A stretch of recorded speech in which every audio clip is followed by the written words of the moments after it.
So if it ain't his will, then who will is it? I'm talking to y'all. Huh? Yeah, it's what Satan wants, but he can't make it happen. Only ones that can make things happen is God and who else? Who can make things happen concerning you? Yeah, you. So if you end up dying, who will was it for you to die? Because you chose death. You're the one that chose death. We're going to go through the scriptures where Moses gave Israel the option. He said, choose life or death. Israel had the choice. They got that free will. What are you going to do? Are you going to do the things to live forever, or are you going to do the things to die? And die to death. And we talking about the death, and this is the reason why death is so mysterious. This is the reason why the Lord don't allow the living to look into that death beyond the information that he gave us. Okay, you want if you want to sit there and be arrogant and think that you don't suffer after death and all this other stuff, or you just don't want it on your mind, that's fine. But I'm going to tell you something. Okay, there is life after death. The spirit comes out of the body, and that spirit goes to another place, okay? It can go to a place of torment, or it can go to a place of peace and tranquility. That place of torment, that spirit is tormented every second in that place. And there's no relief of that pain and that torment and that misery. No relief. That misery, you feel it, and it gets more intense all the time. So, it ain't like on earth where you're going through problems. And listen, it's going to get better. They look forward to tomorrow. You can't look forward to tomorrow in hell, okay? There's no looking forward to the next second in hell. Ain't nothing going to ever get better. So this is not God's will for the Israelites.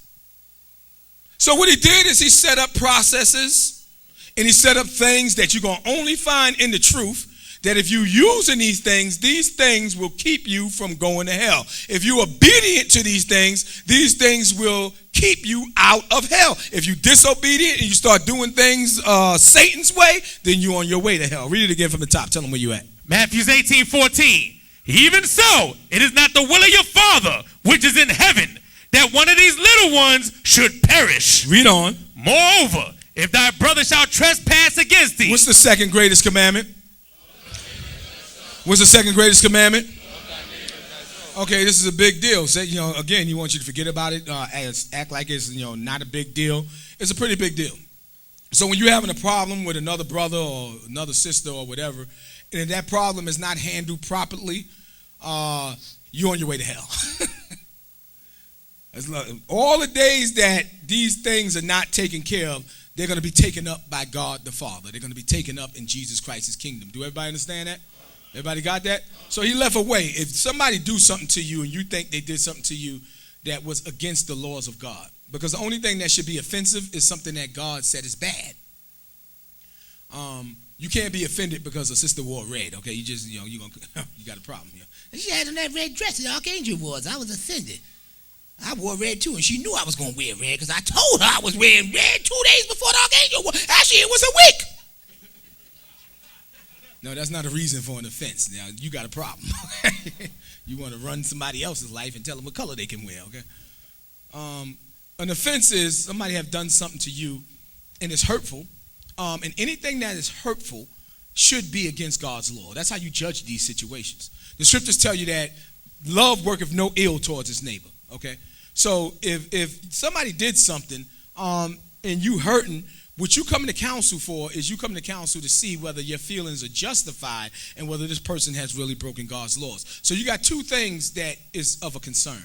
One, if this person has broken God's law, they're on their way to hell. You have to bring that person to counsel because you want to help them, you want to save them from going to hell. Do everybody understand that?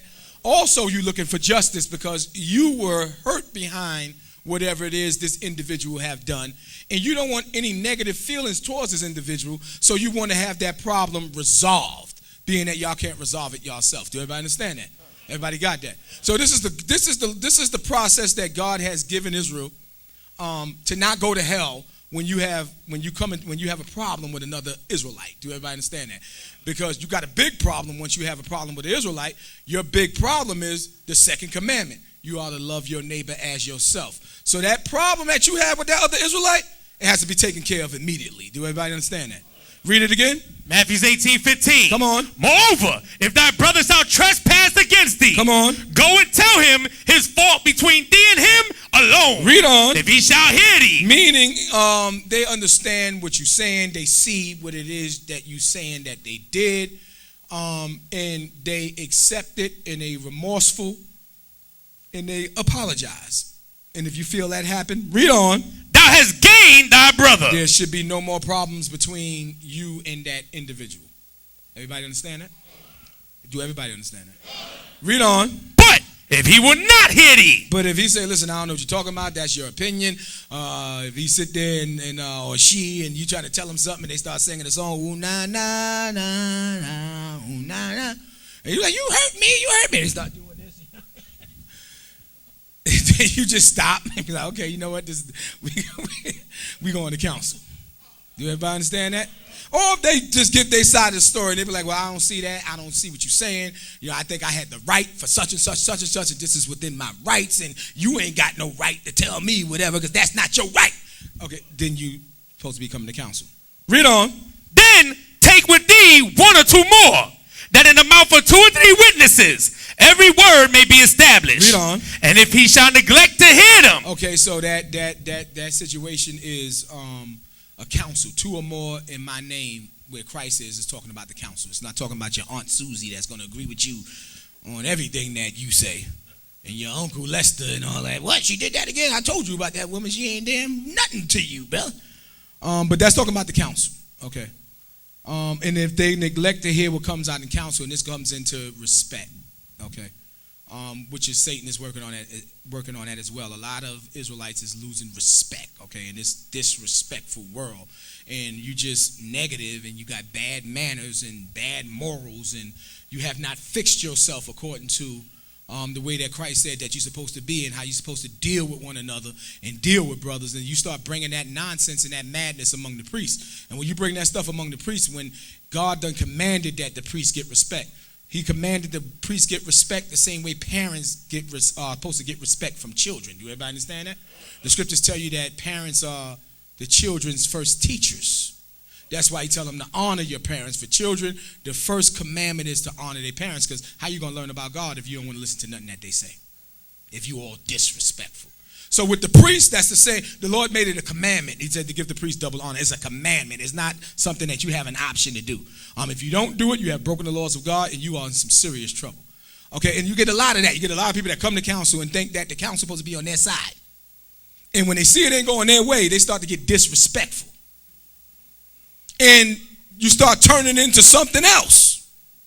Because you done forgot how much trouble you in. You done forgot where you are. You done forgot especially the immense power that the Lord gives the counsel.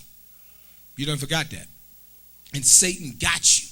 You're walking around full of pride thinking that you right now. Here it is, you in counsel. The person that brought you to counsel is wrong. The priest that's there to administer the law of the Most High God, to tell you the difference between right and wrong, they wrong. Everybody wrong except you. And you walking around full of pride, and you can't see what is actually coming.